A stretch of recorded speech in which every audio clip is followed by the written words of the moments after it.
You've led diverse amateur crew in the world's toughest yacht race.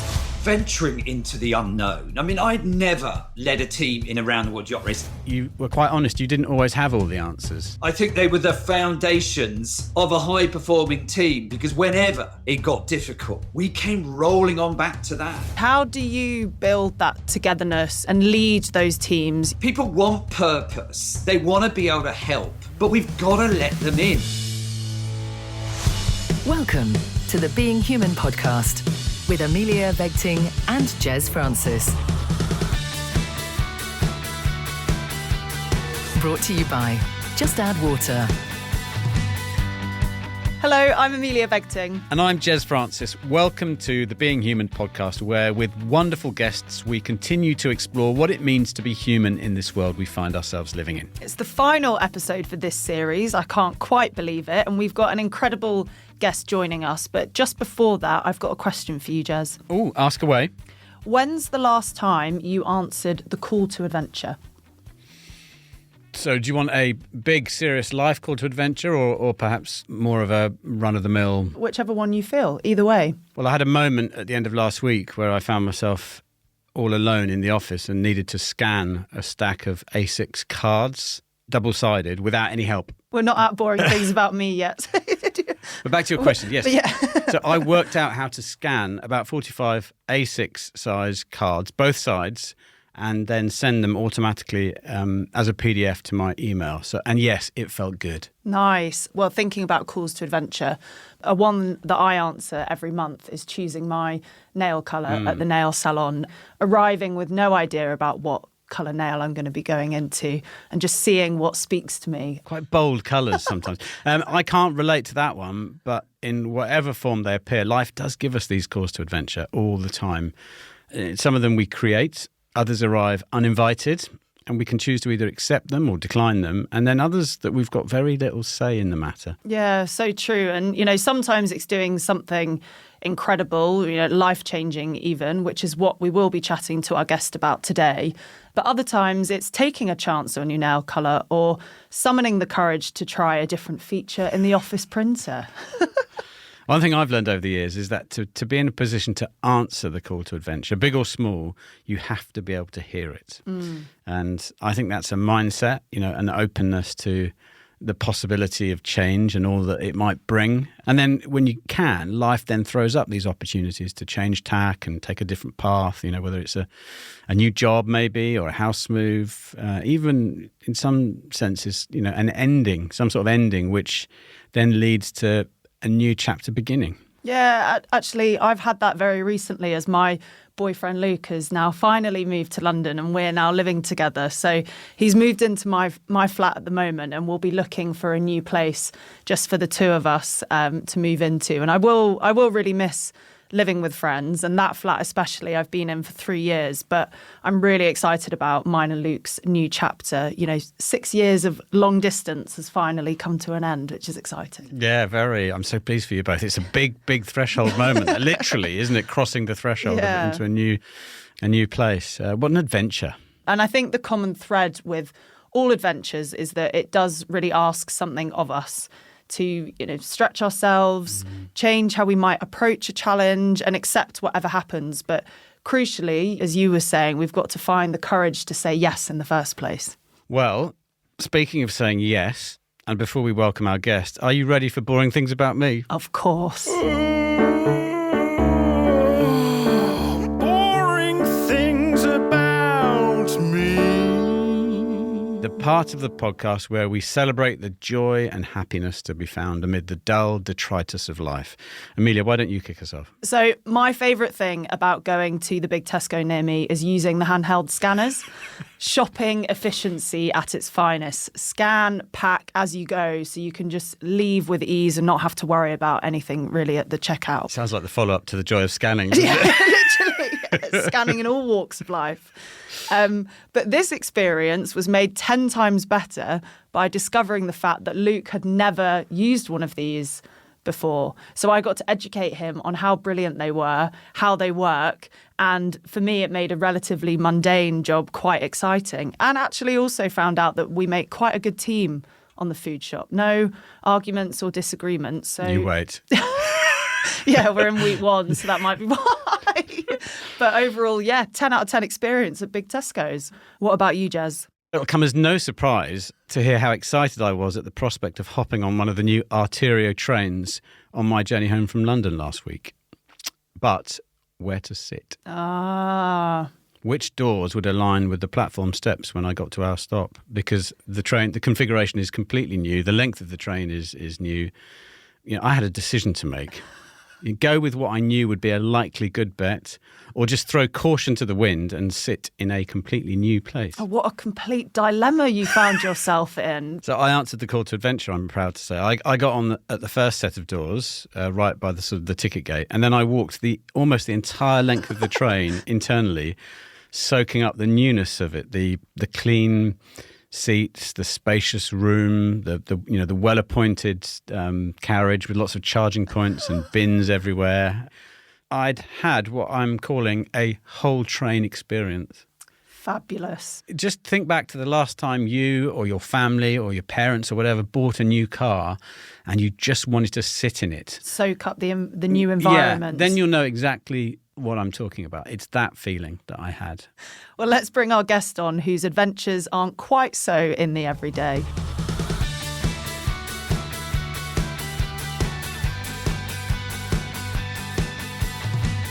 Mark Denton is a leadership, team culture and resilience expert with vast experience navigating turbulent waters. In his professional sailing career, he's competed in countless races and sailed over 80,000 nautical miles around the world's oceans. His most notable achievement, leading a diverse amateur crew in the BT Global Challenge, dubbed the world's toughest around-the-world yacht race. And spoiler alert, as if leading an amateur team into some of the most hostile environments on the planet wasn't enough for Mark to contend with, he also had Jez aboard as a crew member. Mark, welcome to the Being Human podcast. I deserve a medal for that, but we'll come back to that a bit later, I think.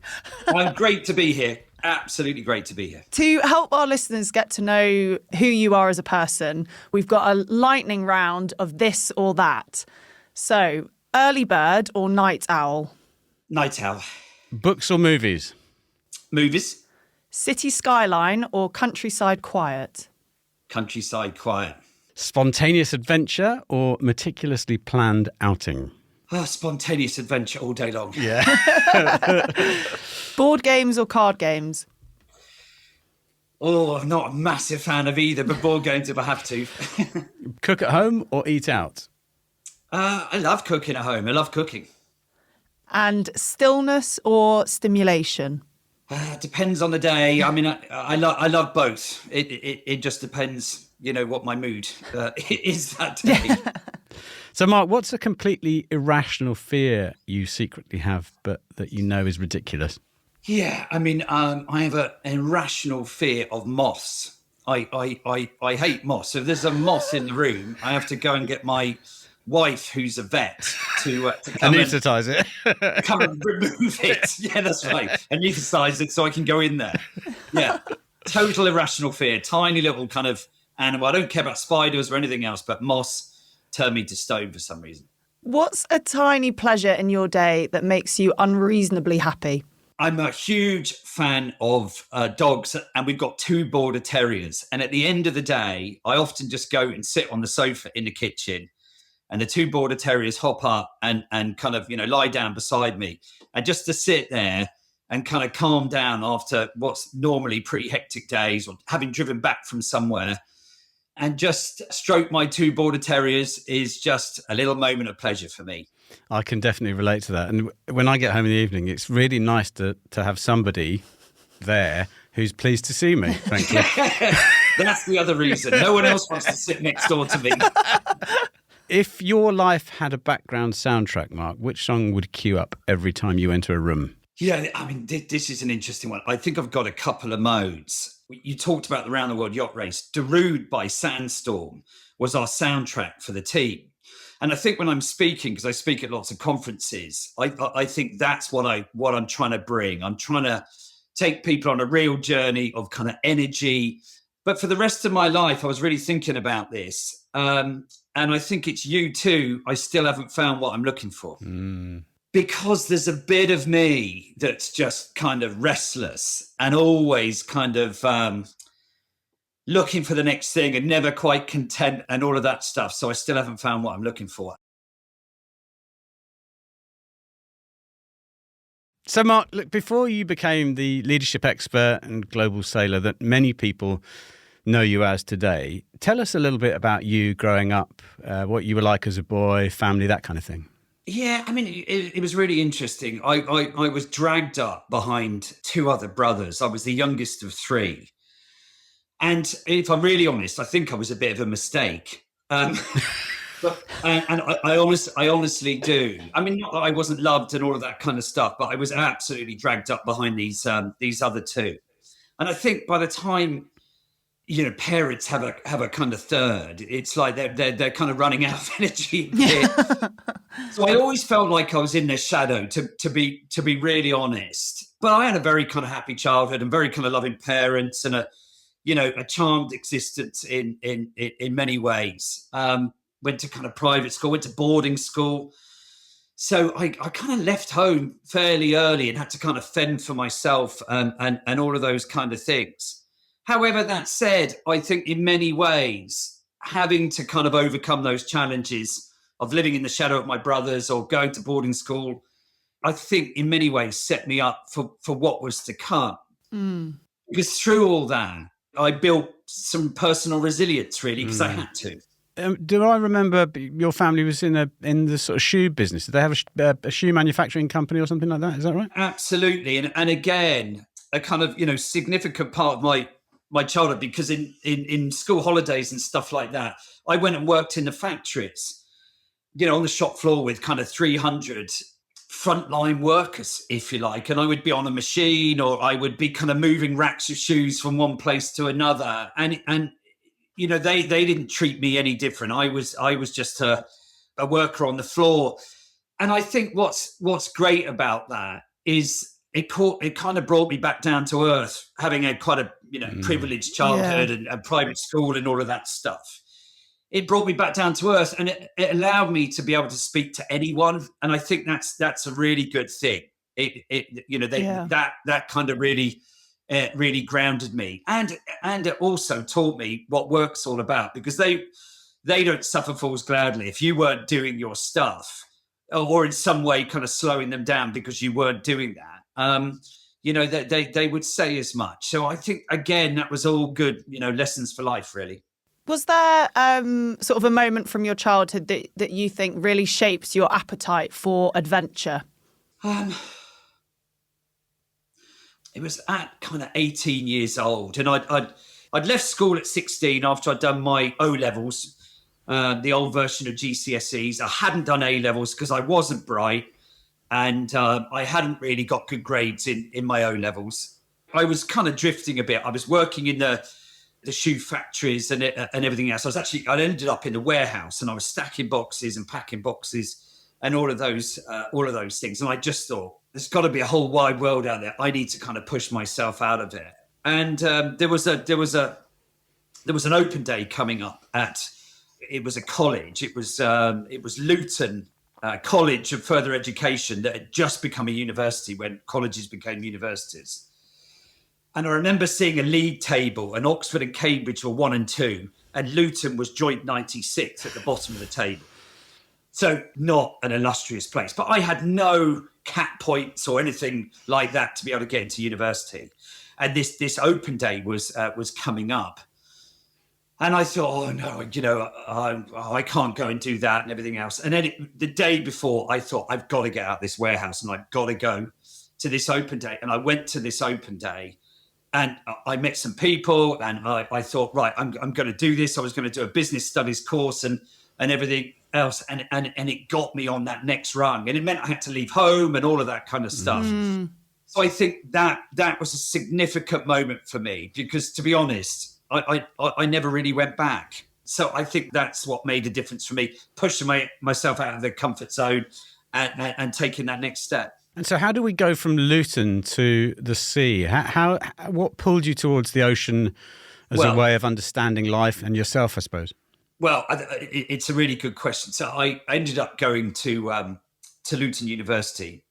But at the end of it, again, I came out of that university and I'm like, right, what am I going to do now? And I had my degree and everything else, so that was great. But I was sat at the dining table with my dad and he was sitting there reading the Telegraph newspaper. There was a picture of this old tall ship and a whole load of young kids on it. And then I looked again. I said, oh, what's that? He said, oh, well, I was just reading about that. That's about a race people between 16 and 24 can go on. It's called the Tall Ships Race.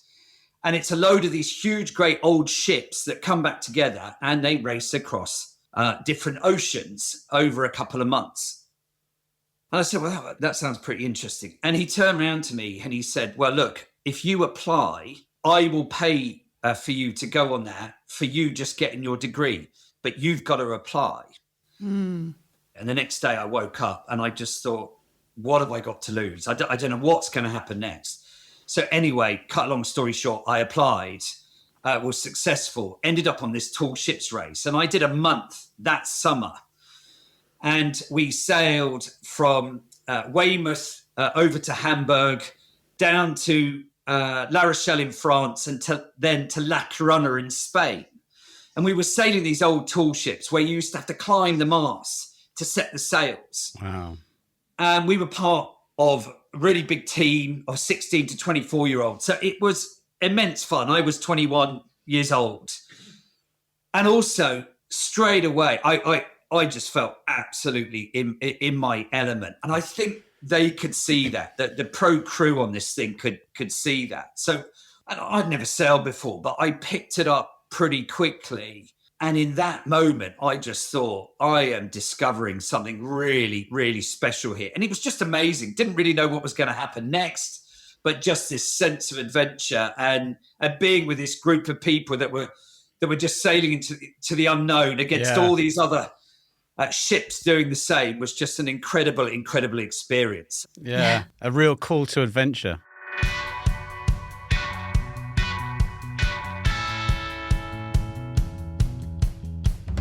You've led diverse amateur crew in the world's toughest yacht race. Can you share with those that perhaps don't know about the Global Challenge what that race involves?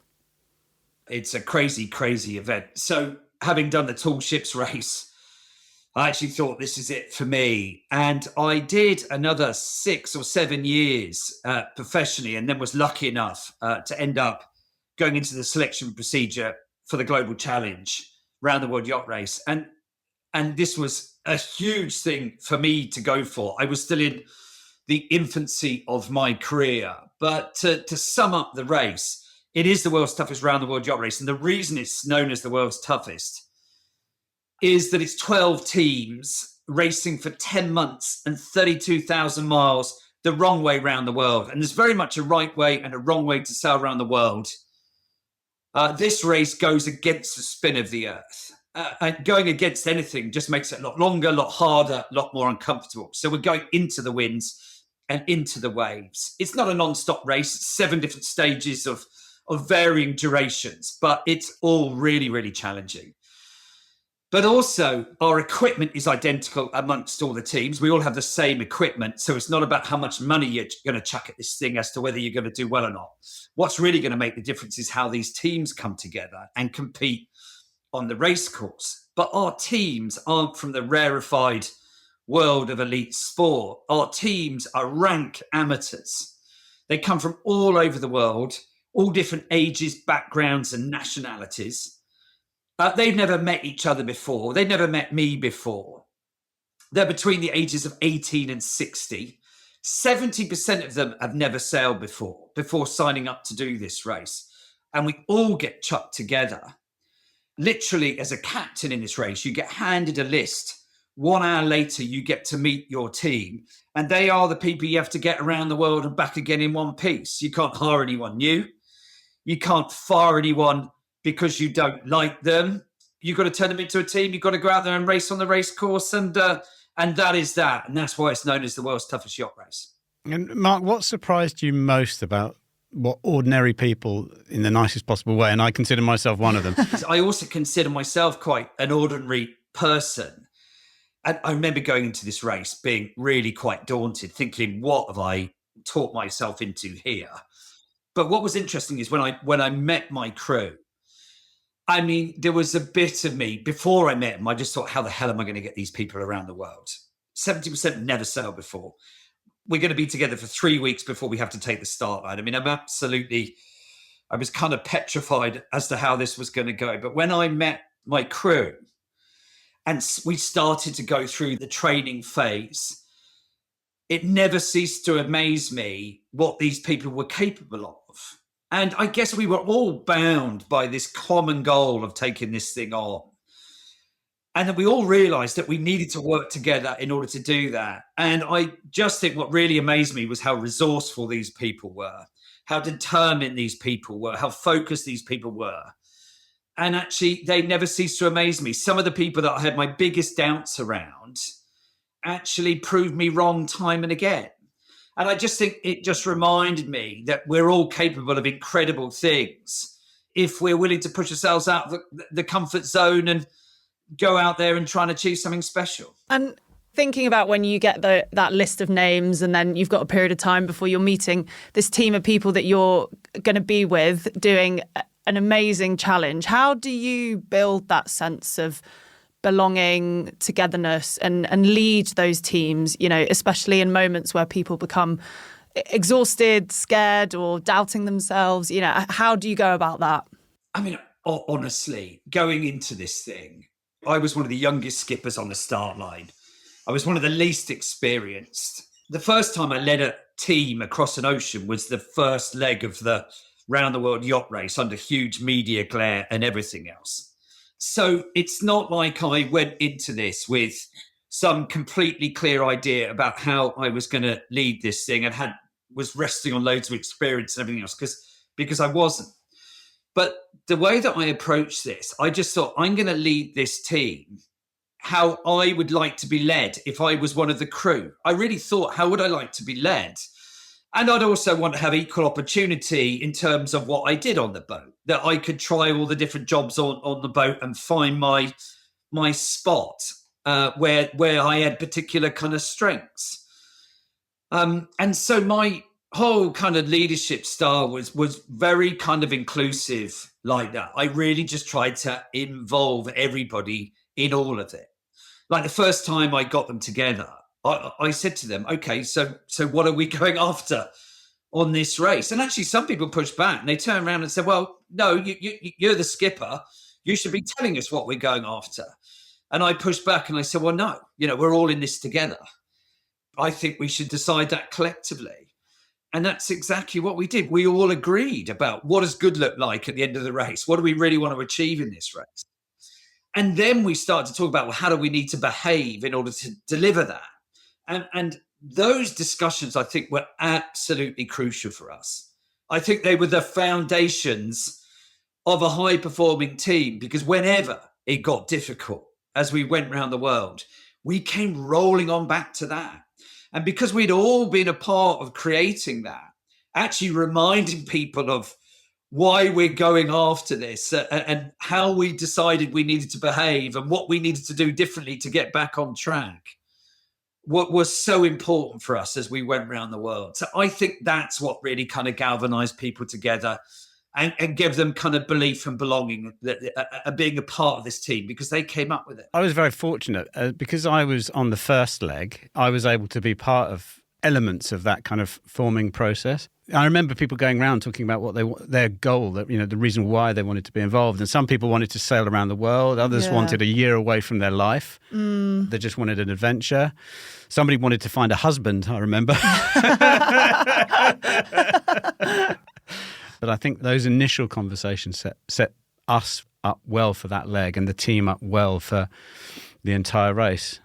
I wonder, Mark, whether your inexperience and the fact that you hadn't led before actually, with hindsight, was an advantage, because I think you, as you were finding your way into what being a leader meant, one of the things that I remember was that you were quite honest. You didn't always have all the answers. The thing is with leaders, I think leaders often feel like they get paid to have all the answers and they should be showing up with all the answers. And we had a massive sponsor on the side of our boat. We're under huge media glare. I mean, we had cameramen on board the boat and all of that stuff. We had crew that were trained as camera people. So everything was getting captured. I mean, there was quite a lot of pressure around this thing. But we were venturing into the unknown. I mean, I'd never led a team in a round the world yacht race. And to be honest, nor had any of the other captains. And so how can we have all the answers? And I think it's really interesting. You think about the environment right now. Well, it's as choppy as any ocean out there right now. So to Jeremy's point, I just thought, look, rather than trying to turn up with all the answers, and that's just my brain working on this, I just thought, well, why don't I turn up with the right question and get 18 minds thinking about the challenges that we face, rather than me trying to work it out on my own. This is what was kind of leading my leadership, because I just didn't have these preordained ideas or experience to kind of draw on. I was just thinking, let's leverage the crew. However, I think what we learned through that is that that's a great style of leadership, because you just end up with much wiser decisions because you've just got many more people thinking about it. And I think it served us really well around the world and helped us deliver what we were going after. And we actually we wanted to go for a podium position at the end of the race. So to Jeremy's point, it wasn't about win at all costs for us, but we did want to be up there somewhere. We want to be up there on the podium. I think if you ask any team, where do you want to be at the end of the race? They'll want to be up there somewhere. And in sport, you're either up on the podium or you're not. So that's what we ended up going for. But that style of leadership and us creating the space for collaboration around the world and thinking through these challenges that we face really served us well.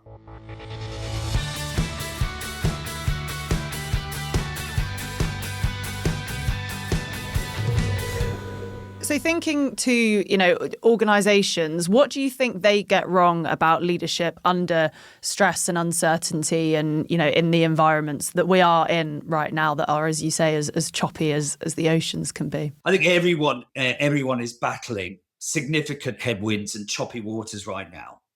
So I think it demands a certain style of leadership. And it's interesting, we're here talking about adventure. And I just wonder whether there's not an opportunity for organizations to let their employees in a bit more. And what I mean about that is these companies are facing significant challenges. They're on a real journey. But I think if we let our employees into that a little bit more, really understanding what is going on, what are we facing into, what are the challenges that we're trying to overcome, I just think people want to help with that stuff. They will have ideas as to how to help with that stuff. And I actually think people want to be involved. People want purpose. They want to be able to help. But we've got to let them in. And in order to let them in, the leadership has to get out of their own way. They've got to stop trying to turn up with all the answers. But what I see is that leaders are trying to deal with all of that stuff. They're trying to tackle all of that stuff at quite a high level in the organization. They're carrying all the stress and responsibility. And they don't want to expose the rest of the organization to that, but they leave the rest of the organization in a vacuum. However, I just think if we could let them in, that'll work for everybody. It'll work for the leaders because a problem shared is a problem halved. But also, I think the answers are within the organization. They're probably further towards the front line. It's interesting. The front line, in many ways, is closer to the customer. They're the ones that know what works and what doesn't about what a company is doing. And perhaps what do we need to do differently going forwards in order to get a better result. But we've got to let them in and almost turn this into a bit more of an adventure. Look, this is where we're at right now. This is where we're trying to go. We've got some real kind of, bumpy waters ahead and some potholes we need to overcome. But we want you to be a part of this and almost turn this into a bit more of an adventure, but you've got to expose them to it. Yeah, make it collective. Mark, do you recall, I remember this quite vividly, that in that first leg, we started sailing the boat focusing on the numbers and where we were and the KPIs and these kind of sort of metrics rather than what we were trying to do, which was work together as a team to get the most boat speed in the right direction out of the thing. And I remember you and Bill sort of deciding, actually, do you know what? We're only going to have a look at where we are, the dashboard, if you like, to use the balanced scorecard, to use the business analogy. We're only going to look at that once a day, because actually that's just a measure of all of the other things that we're trying to focus on. It shouldn't become the focus in and of itself. A lot of my kind of philosophy around what leadership works for this kind of environment we find ourselves in comes from these instances back on the race. And Jeremy, what you're talking about is day 3. We were down in 10th position out of 12 yachts. So 9 other yachts were doing better than us within 3 days. And the front runners were about 70 miles in front, which is a long way in ocean racing terms. Yeah. And we used to get the results every 6 hours. And it was a stark set of numbers, that just where we were in the fleet, what we gained or lost over the last 6 hours. And we used to stick this thing up, this kind of piece of paper up, and everyone would go down every 6 hours and look at this. But it was just a stark set of results. And actually, in many ways, it's just a set of lagging indicators. It's a bit like, how are we doing at the end of the quarter? And it just wasn't working. And interestingly enough, I'd also noticed some behaviors going on board this boat that weren't that helpful. We had 2 teams that raced the boat in a shift pattern of 4 hours on and 4 hours off. So you either sailing the boat or you were asleep. And every 4 hours that swapped over. But what started happening is that these 2 watches started competing against each other. Interesting. They were measuring how far they were sailing in a 4-hour period, and they were comparing it with the other watch. It's really easy to do. We got a mileometer on the GPS. And of course, once one watch started doing it, the other watch started doing it. And they're comparing their performance with each other. And when they're beating the other team, they were kind of whooping and kind of hollering and all of that kind of stuff. And you'd think this was a good thing, wouldn't you? A little bit of competition is going to spur each of these teams on. But it's what behaviors does that start to drive? Well, I tell you what it starts to drive is that these 2 groups stop sharing information with each other. And the reason they stopped sharing information with each other is they didn't want to help the other team out. I mean, you almost couldn't write it, but 3 days in, we were competing against each other rather than everyone else. So 3 days in, we're down in 10th. I'm noticing this stuff going on, and I'm just thinking, we're going to end up either 10th or worse unless we do something about it. And so on day 3, what Jeremy's referencing is we had our first daily meeting of the race. We got everyone together at midday, which was a watch changeover period where we got everybody sat down together.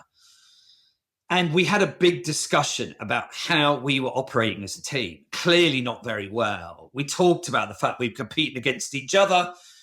And then we led a discussion about, well, what do we need to do differently going forwards in order to get a better result? And getting people to see a bigger picture of the need to work together. For instance, someone said, well, look, we need a goal that we're all fighting towards. Maybe it's get past the next place boat over the next 24 hours and we're all fighting towards that. And I said, well, look, I can give you that. What else do you need?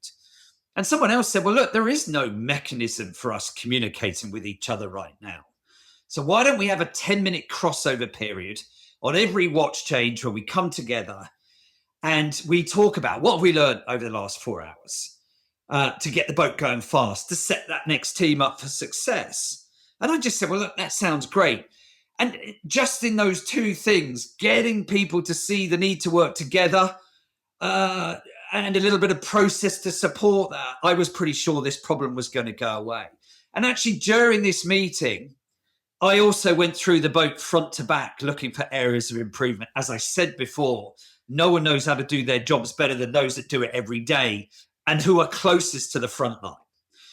And we turned it around from 10th overall on day 3 to 2nd overall on day 17 when we rolled into Boston.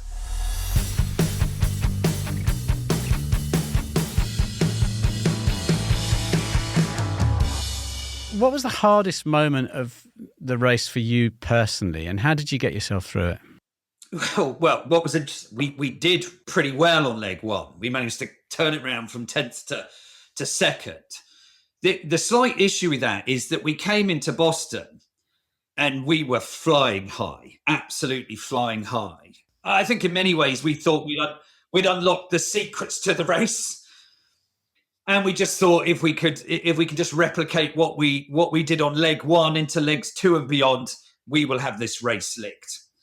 I remember the debrief in Boston when we got together to debrief the leg was just a lot about slapping each other on the back. We just thought we'd done a great job. And so what happened in Boston, I guess, looking back at it, is that we rested on our laurels a bit. And kind of cruised through the stopover. The stopover lasts 3 weeks in length. We were off having holidays. We were, celebrating and having a lovely time. But because of that, we kind of underestimated how much we needed to get done to get ready for leg 2. And for instance, Jeremy left us because he went back to our sponsor. Every team in the race has these 2 people who join us for each stage of the race around the world. And Jeremy was one of those people. They call them leggers. So Jeremy went back to work because he had to. And we had 2 new people fly in, but we didn't even kind of really think about this. So we had 2 brand new people joining our team.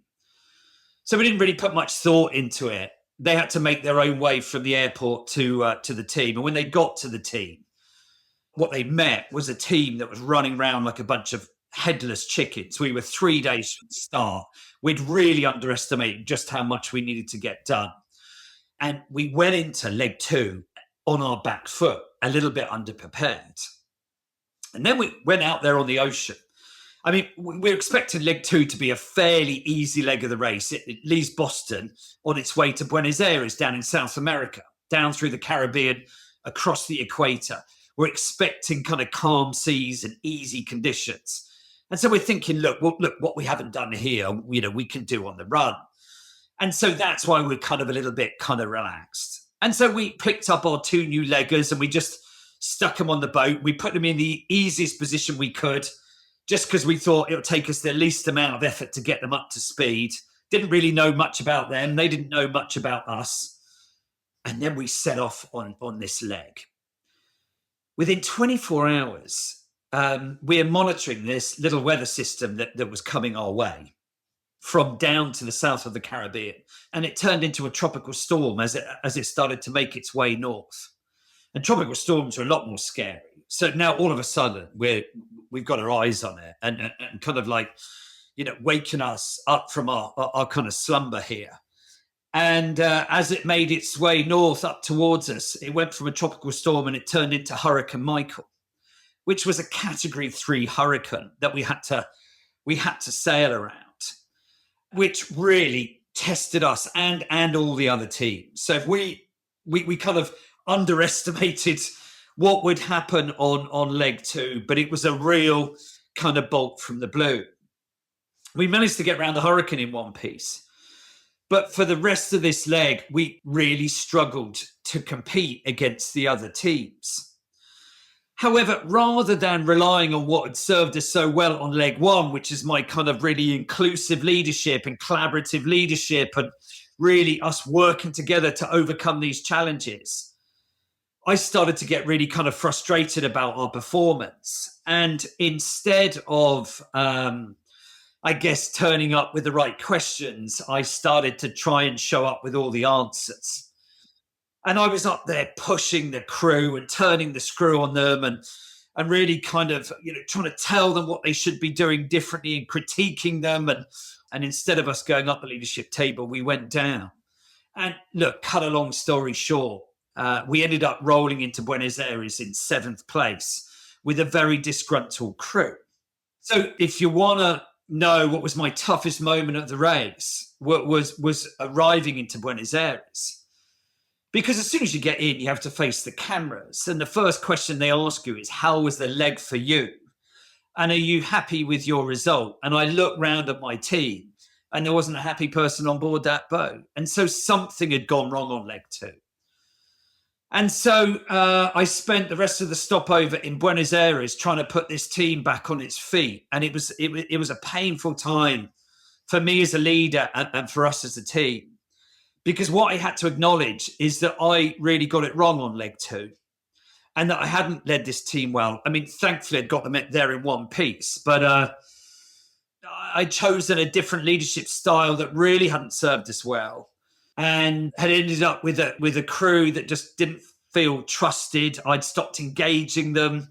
I'd lost sight of the values. I was just going after fast. And our kind of safe and happy values had gone out the window, which were our other two values. And I spent the rest of the stopover in Buenos Aires trying to put this team back on its feet. So that was the toughest moment for me.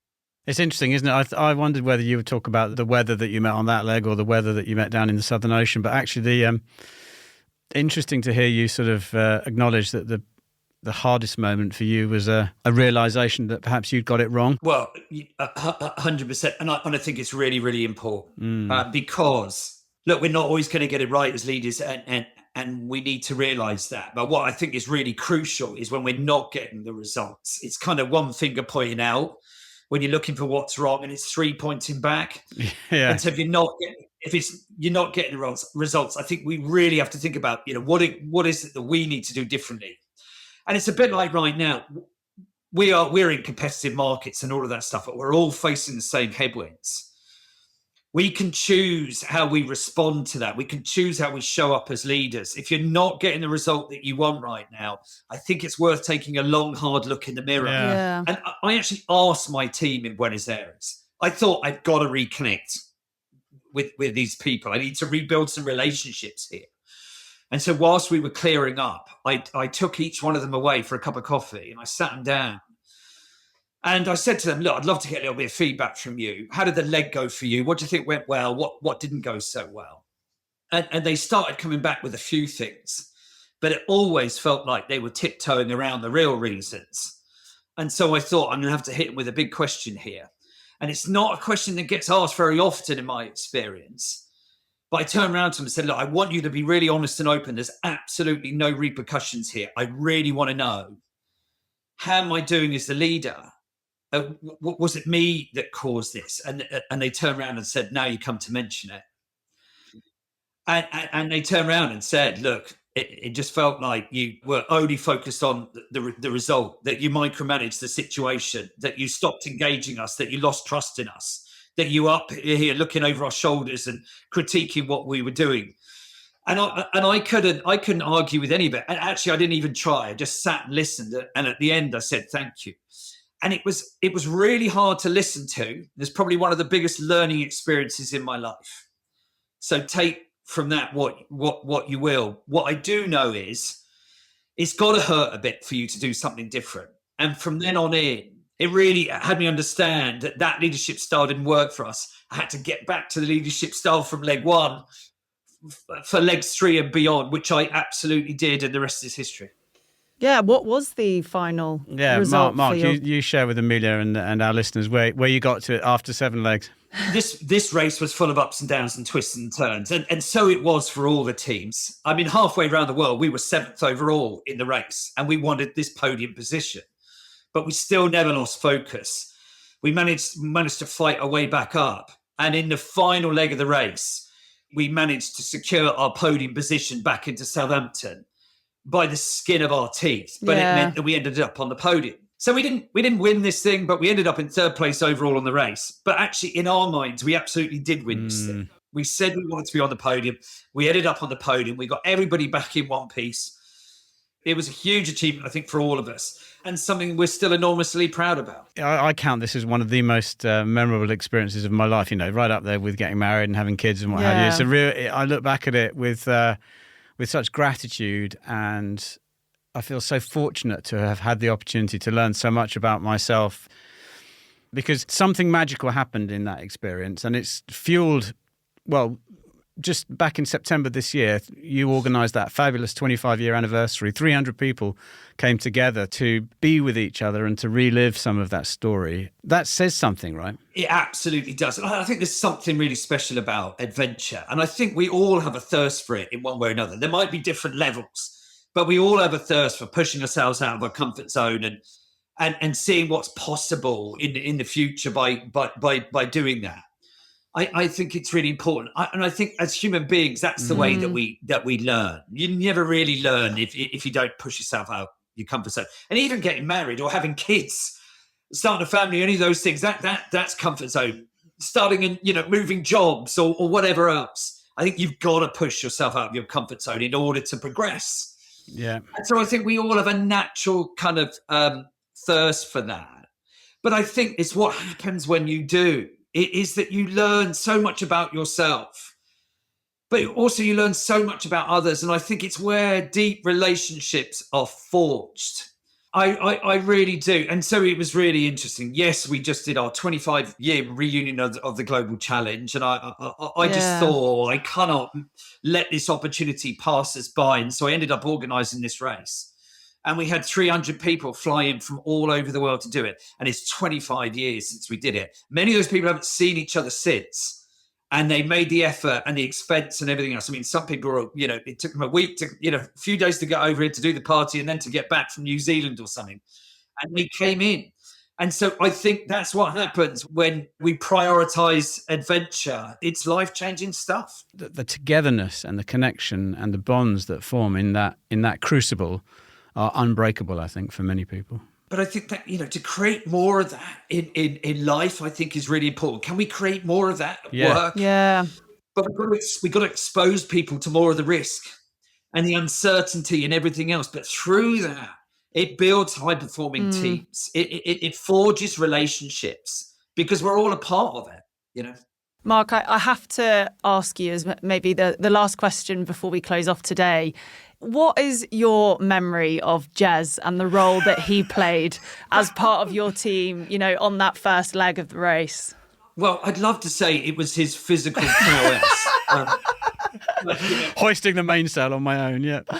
I think that might be stretching it a bit too far. However, Jeremy played a really, really important role. And I think this is what you get in diverse teams. Leg one was daunting for all of us. None of us had ever raced together before. We never raced against a competition before. Huge storms rolling in, kicking off in September straight into the autumn gales. Having Jeremy on board was a crucial thing. As I said, not for his physical prowess or anything else, but his sense of humour. And don't underestimate that. It's when so you're powerful. in a really challenging environment where everyone's a little bit, worried and scared and they're finding their feet and everything else. Jeremy was just constant in his jokes and his kind of banter and all of that stuff. And even in the darkest moments of that legs, when we were down in 10th overall and all of those kind of things, you could 100% rely on Jeremy would always be lifting the mood and the morale and everything else. And it made a massive difference for us. And I think it played a pivotal role in keeping us buoyant to be able to turn this thing around and get back up there. We were sorry to lose him and for him to go back to work in Boston, and that's, being 100% honest. Well, there we go. Well, I Mark, think we'll end it there, shall we? Just one more final bit. Mark, you'll be pleased to know that Jez's capacity to still tell jokes, and often the same jokes multiple times, is continuing in his life at the office now as well. So you definitely haven't lost that. Maybe it's good he went back to work because we would probably exhausted his repertoire. Oh, well, Mark, thank you so much for taking the time to join us on the Being Human podcast. It's been a really brilliant conversation. Yeah, thank you, Mark. Well, you're very, very welcome. I guess my parting shot is if we could all push ourselves out of our comfort zone a little bit more for 2026 and maybe sign up to some things that just kind of stretch us a bit, you'll be surprised what can happen when you do.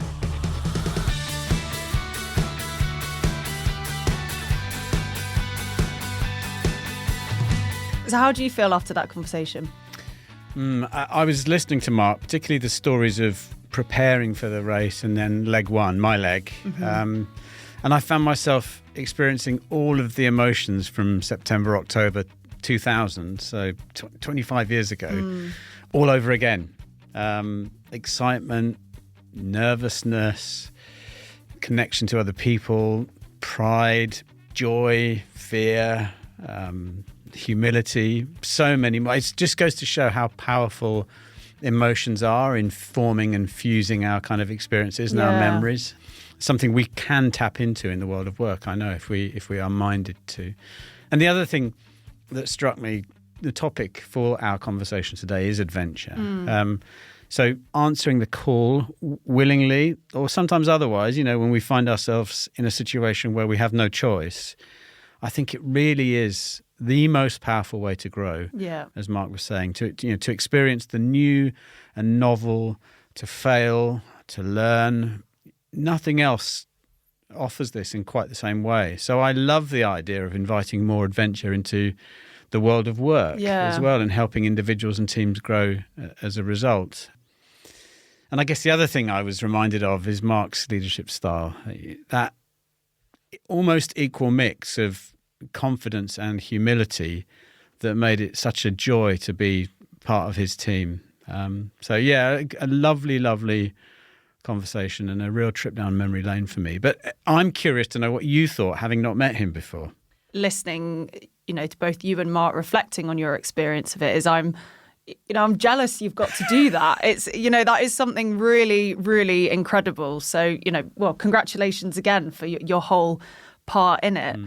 And, with all of these sorts of adventure stories, the success stories are obviously brilliant to listen to. But I think what really stood out for me was when Mark spoke about the things that he got wrong and the way that he recognised them, and specifically the way that he gave space for his team, during that second leg to actually confront him about what wasn't going quite right. And that, those conversations were then about the way that he was personally leading the boat. And I thought that was really insightful to listen to, a real and true example of, the power of vulnerability and being open to that sort of conversation. So, how others then respond to it. Exactly. And, asking for feedback from others and actually being really prepared to listen to it and do something about it. So I found him really interesting and thought-provoking. And I think there's a lot of lessons in there that if you don't have the opportunity to do a race or an adventure as big as that one, there are things that you can take through into daily life. And also, it was really brilliant to hear that you obviously haven't changed one bit. And it is absolutely true that you do bring sort of laughter and levity to all situations. So that really is your superpower. Well, it's kind of you to say so, Amelia. So we're at the end of this episode and this series of the Being Human podcast. Thank you so much for listening. Please do hit the follow button and share the podcast with your friends and colleagues, and leave us a review on whichever platform you're using. And if you've got any suggestions on topics you would like us to explore, or you think that you'd make a really brilliant guest, or you'd like to talk to us and our colleagues around the world about what we do as Just Add Water, we would love to hear from you. So yes, please do get in touch and stick around for the bloopers. You've been listening to the Being Human podcast. Brought to you by Just Add Water. Nurturing individual brilliance, forging collective strength.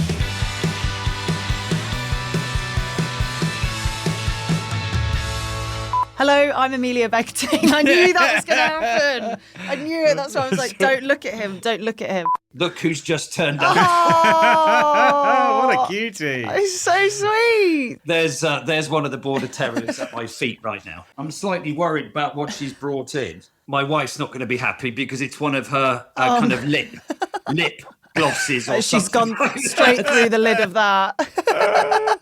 Just going to put the dog outside the room. Go through. I thought Pickle's lips were looking a little glossy there. Yeah.